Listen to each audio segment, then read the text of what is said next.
The Dallas Stars are back in action back home on this Thursday night. They will be taking on their divisional rivals, the Minnesota Wild. And on today's episode, we'll get you prepared for this matchup, give you everything that you need to be on the lookout for, the matchups to be on the lookout for, how the Wild have performed over the past few games. And then, of course, I'll send you on your way with predictions and final thoughts. It's all coming up on this Thursday episode of Locked On Stars. Your Locked On Stars, your daily podcast on the Dallas Stars. Part of the Locked On Podcast Network. Your team every day.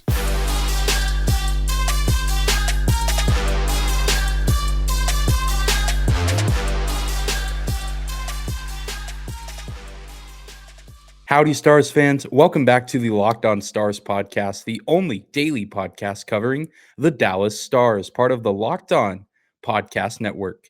Your team every day. I'm your host, Dane Lewis, your local expert on all things Dallas Stars hockey, credentialed member of the Stars Media, coming to you on this Thursday, April 14th. The Dallas Stars back in action tonight against the Minnesota Wild. And whether this is your first time here or you are a recurring listener, thank you for stopping by today's episode of Locked On Stars and for making us your first listen of the day. Be sure to hit that subscribe button if you're watching on YouTube or the follow button on your favorite podcasting platform and leave a rating or review if you like what you hear. And you can also find me on Twitter at Dane_Lewis and our show on Twitter at Locked On Stars. But without any further hesitation, let's get right down to it, talking about the matchup tonight. This is a big game for both of these teams. The Minnesota Wild are coming into this game scorching hot. They are 11-1-2 since March 16th. So only 3 losses, 2 of those 4-3 overtime losses to pretty good teams in the league. In their most recent game, they destroyed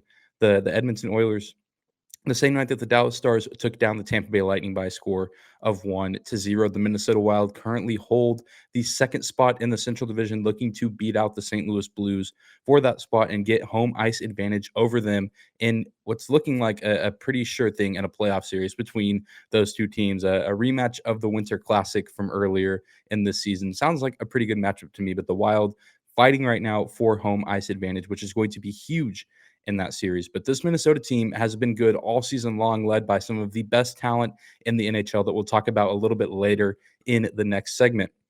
But this team as a whole, you look at them from a bird's eye view, and they have very interesting overall team statistical numbers. They are 3rd in the NHL in goals for and 6th in the NHL in goals against. But where things get interesting is their expected goals for and their scoring chances. They are 23rd in the NHL in expected goals for and 20th in the NHL and scoring chances for, while in expected goals against, they're 2nd and they're 1st in scoring chances against. So the defense is very good for this Minnesota Wild team. They typically play very disciplined defense. They typically, especially if they're playing an inferior team that doesn't score a whole lot of offense very consistently, they do, a pretty good job of keeping the puck out of the net more often than not. But then on offense, it's weird because they are 3rd in goals for. They obviously have put up tons of goals, but the expected goals for count and the scoring chances for are quite low, which, really just leads to the fact that this offense for the Minnesota Wild is very, very streaky. And we've even seen that at times. I mean, we've seen that even in the games that we've played against them so far, where, the Dallas Stars can put up 7 goals in their matchups, but the Wild only put up 3 or 4, and some of those goals even having to come at the end of the game on a 6-on-5 opportunity. And so this is a Minnesota team that has all the potential in the world offensively, but sometimes can't always put those pieces together. But they win games and they're competitive in games because of their defense. And this is a Minnesota team that we don't know we're going to get. This is a team that could easily go for 6 or 7 goals in a game, but they could also come out and still play a pretty solid game all around, but only put up 1 or 2 goals. And so got to be on the lookout for that defense. There's, I guess, potential that we could see a repeat of what we saw on Tuesday night between the Stars and the Lightning. I don't imagine that will happen. Those are, one of those games that maybe every team gets maybe once a season, if that. So I expect this game to be a lot more like the other Dallas Stars and Minnesota Wild matchups that we've seen from earlier in this season. Lots of high scoring, lots of offensive opportunities, lots of physicality, maybe, throwing a fight or two. I know Jamie Benn just got in a fight in the last game that the Stars played, so maybe not Jamie Benn, but I feel like even in the more recent games, we've seen that the Stars have kind of been out for blood almost, just kind of not necessarily headhunting, but definitely not backing down from any contact or, confrontation. A team that is taking that head on. And I think that that's going to be the case very much so in this Minnesota Wild game. And even with this team, the Minnesota Wild coming in the way that they are, winning a ton of hockey games, holding the second spot in the division, wanting to keep that spot in the division and be the clear second favorite behind the Colorado Avalanche, who are running away with this, not only the division, but the conference and seemingly the entire NHL at this point. So this is going to be a very interesting game. So be on the lookout for this Minnesota offense and see how they perform throughout this game. See how their scoring chances look. If they're getting a lot of high quality scoring chances, there's a good chance that they could win this game.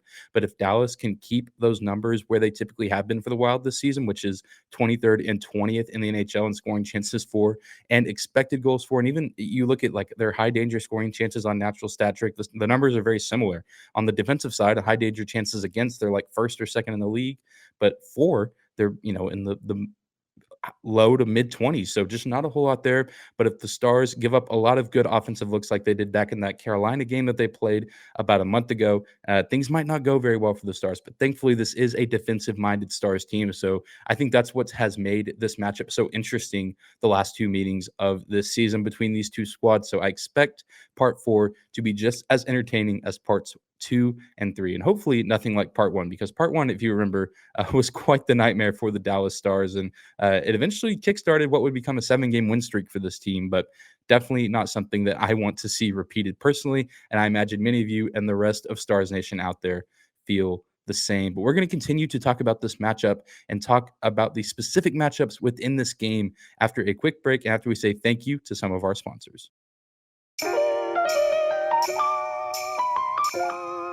Today's episode of Locked On Stars is brought to you by BetOnline.net. BetOnline.net is your number one source for all your betting stats and sports info.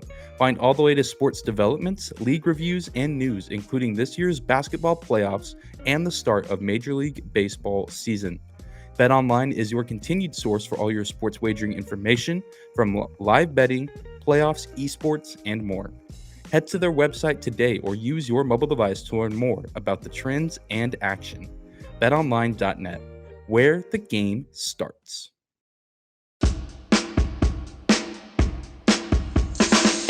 And we're moving right along on this Thursday game day episode of the Locked On Stars podcast. This is your host, Dane Lewis. Thank you so much again for stopping by today's episode, for making us your first listen of the day. Be sure to follow me on Twitter at Dane_Lewis, and of course our show on Twitter as well at Locked On Stars. You can follow us there as well for all your Dallas Stars analysis, memes, whatever daily Stars content you feel like you're not getting with plenty of the other high quality pages that are out there as well. But let's take a closer look at some of the more personal matchups in this game, and you got to start with the goalie tandems for both these teams. We did see Scott Wedgwood for the Dallas Stars on Tuesday against the Tampa Bay Lightning. He shuts out that team, but I don't know if we will see him again. I'm not even going to make a prediction at this point, but Scott Wedgwood is riding very high. I know even we had a listener comment on yesterday's episode saying, should Scott Wedgwood be the number one? And I'm curious to hear what anyone else thinks. If you have a thought on who should be the number one goalie for the Dallas Stars right now, feel free to drop that comment down below if you are watching on YouTube. But regardless of who is the number one goalie in, for the rest of the season in this game, I'm pretty confident in both guys. Jake Ottinger has a really solid body of work throughout the year. And I think that, he's getting the proper rest that he needs whenever the coaching staff is able to fill Wedgwood in on the occasional game, give Jake Ottinger a night off and allow his body to recover, give him some rest, which I think is good. So I imagine if he does play in this game that he'll be fresh and he'll be ready to go and ready to face the tough opposition that can be the Minnesota Wild offense. But then if you look at the Minnesota Wild and their crease, this is a very different goalie tandem from the last time that we saw them. No longer is Capo Kakinen a member of this Minnesota Wild team. We actually saw him just a while back in San Jose playing with the Sharks, because now the Minnesota Wild have Marc-Andre Fleury, Vezina Trophy winner, Stanley Cup champion, one of the best goalies of our generation, now playing alongside Cam Talbot, who has had some pretty rough outings, including some games against the Stars this season, but he's had a little bit of a resurgence here in the later stages of the 21-22 season. And so they have a pretty formidable goalie tandem up in Minnesota as well. So I believe Talbot got the start on Tuesday against Edmonton, but Marc-Andre Fleury had played the game before that when they played the LA Kings. So not sure if they're doing an alternating situation.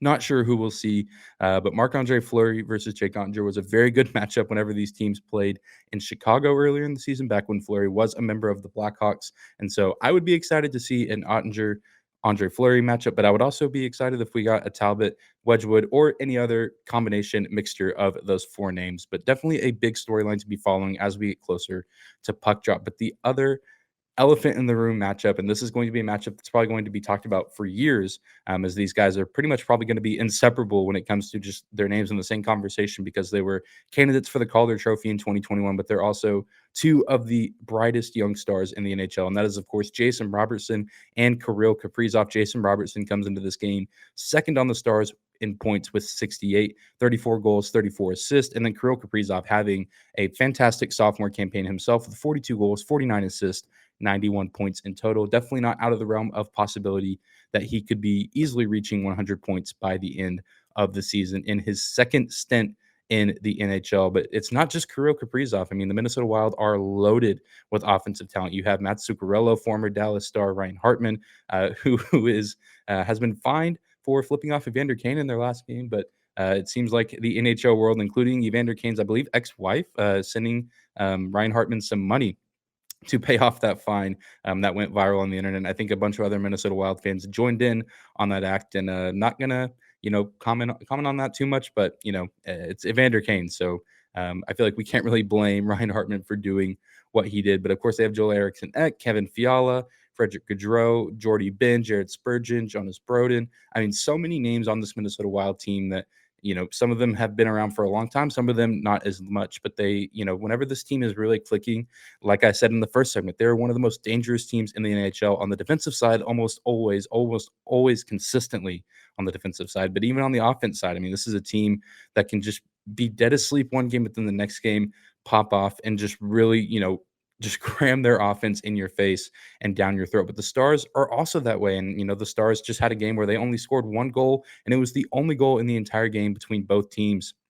So I imagine that the Stars are due for maybe a middle ground offensive game, because the game before that in Chicago, they scored, 6-7 goals against the Blackhawks. So maybe we could see a 4-ish goal performance for the Stars. And we have some big names on the Stars, as well as some guys that have performed admirably against the Minnesota Wild in their career. Tyler Seguin has 42 points all time against the Wild, 16 goals, 26 assists.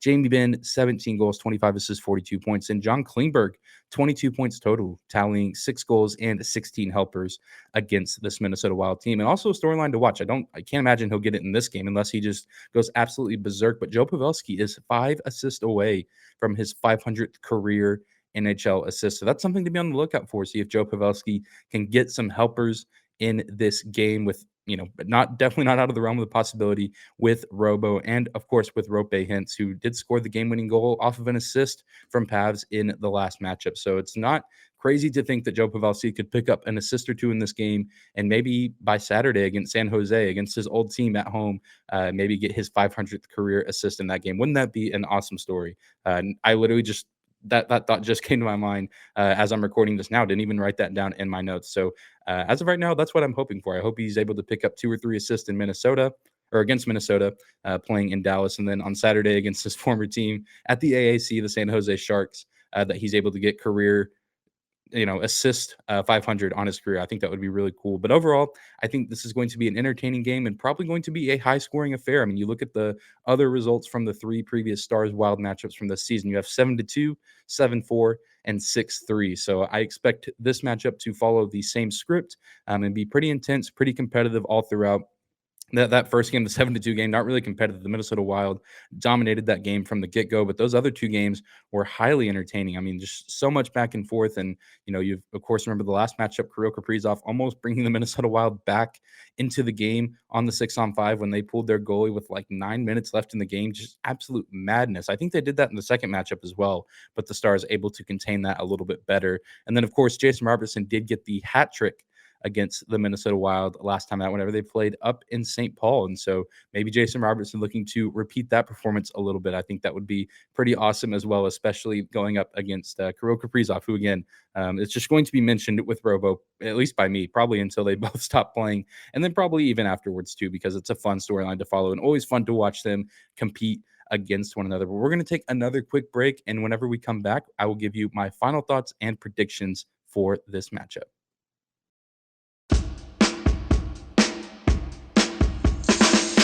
And we're closing out today's episode of Locked On Stars with some predictions and overall final thoughts. And, like I said, to close out the last segment, this game is bound to be another high-scoring thriller, another all-time classic matchup between the Stars and Wild. We've had so many of those over the years.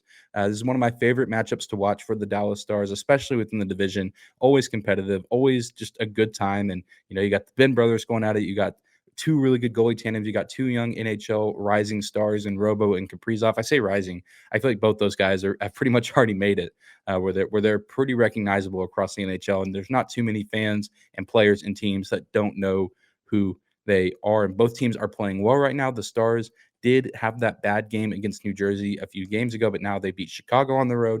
They beat the Tampa Bay Lightning at home in one of the most thrilling 1-0 games you'll ever see.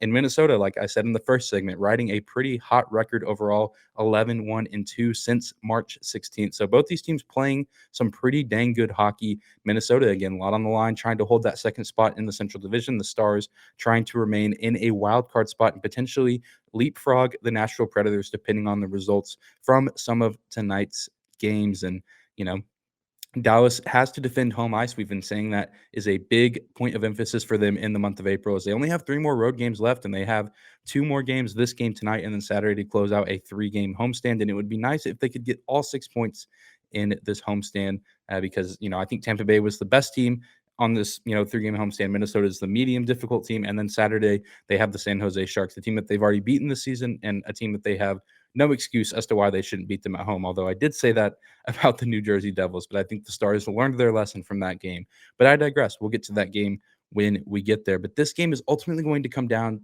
to who can generate the most high quality and efficient offensive looks. We talked about how the Minnesota Wild don't always generate those offensive looks, but when they do, they are a highly dangerous team, top 3 in the NHL in goals for, but their expected goals for and their scoring chances sometimes drop a little bit low, but it seems like their defense is always going to be pretty solid. So it's up to the Stars to find a way to crack the defensive code like they have in earlier games this season, but also find a way to keep pace with this Minnesota Wild offense, but also try to stop Minnesota from being successful on offense by slowing down Kaprizov, Zuccarello, Hartman, Joel Eriksson. You name it. Like I said, tons of weapons on this Minnesota Wild team that we are all familiar with because we've seen them play against us this season and even in seasons past. But I think the Stars will win this game by a score of 5-3, and I think Jason Robertson gets the scoring started. I'm hoping for another Robo hat trick, or, if we get a hat trick from anyone, I'll be happy. But I think Jason Robertson always just plays with a little bit of a chip on his shoulder in these matchups with the Wild. And looking at the rest of the wild card picture, this would be a huge night for the Stars to get a win, because the Vegas Golden Knights travel to Calgary for a date with the Flames. So I think there's a good chance that they lose that game. That's going to be an extremely difficult game to win. Always hard to win in Calgary, regardless of how the Flames are. But the Flames, one of the better teams in the second half of this season. And then the Predators are playing the Edmonton Oilers at home in Bridgestone Arena in Tennessee. But the Oilers are going to be looking to wash the bad taste out of their mouth from this recent loss that they took to the Minnesota Wild. So I expect that game to be competitive and maybe one that the Predators could lose, and not, even if it is getting a point. I think that still keeps them ahead of the Stars. But if both these teams lose, that could prove huge for the Stars if they can pull out this win. So they need to bring their A game regardless, because my predictions could be wrong, and Vegas could get a win in Calgary, and Nashville could take care of business against the Flames. But if the Stars get a win, not too much will change in that situation. But that's going to do it for today's episode of Locked On Stars. Thank you again for stopping by and making us your first listen of the day. Be sure to hit that subscribe button on YouTube and the follow button on your favorite podcasting platform. Leave a rating or review if you like what you hear. You can also find me on Twitter at Dane_Lewis. And of course, our show's account on Twitter as well, at Locked On Stars. Be sure to tune in tomorrow, as we will be breaking down and recapping this game, giving my thoughts and results, and maybe giving you a little bit of a preview of this final matchup with the San Jose Sharks for this season. But that's going to do it for today's show, Stars fans. Thank you again for stopping by. We'll see you back here tomorrow. Have a great Thursday.